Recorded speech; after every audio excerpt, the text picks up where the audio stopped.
Okay, so let's speak about the closure property of NFAs.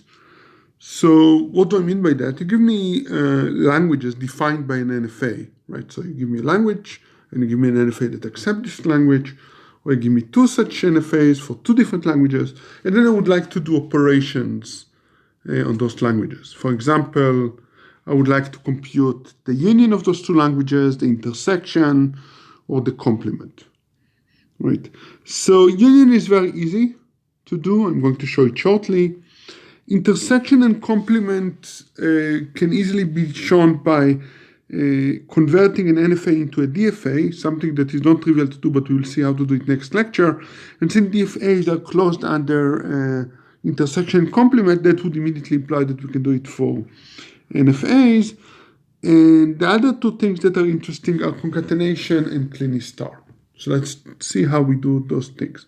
So union, it's pretty easy. Let me erase the drawing and start from scratch. So you give me the two NFAs for the two languages that are in this canonical form where the start state and the accept state are distinct, and the accept state there is only one of them. So then the NFA for this, for the union is just you create a new start state and the epsilon transition to either one of the two start states. The accept state, formally you probably want to make them non-accept, and then epsilon transition into an accept state that have no transition, right? So now we have a new NFA that accepts the union, and it's in this canonical form that is useful for us. So union is easy. Next, we would like to do concatenation. And again, assume that you give me two NFAs in this canonical form. Again, I take the accept state in the first NFA and I make it non-accept. I remove its accept state. The start state is going to be the start state of the first NFA. I introduce an epsilon transition from the accept state of the first automata into the start state of the second automata, and that's it. Right? This is now a new NFA.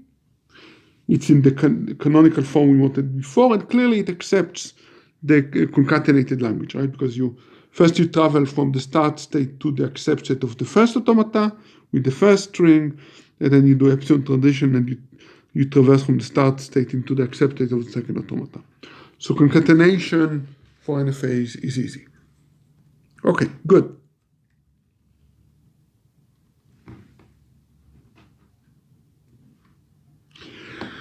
Okay, the next one is easy but tricky.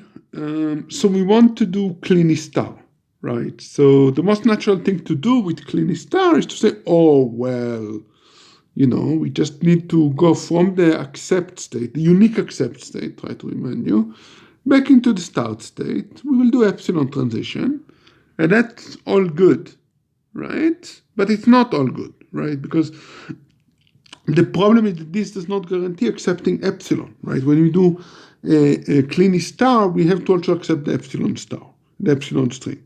So of course, a natural effort is to say, okay, well, let's make the start state accept and still do the epsilon transition and then make the not accept, but that's clearly also not correct.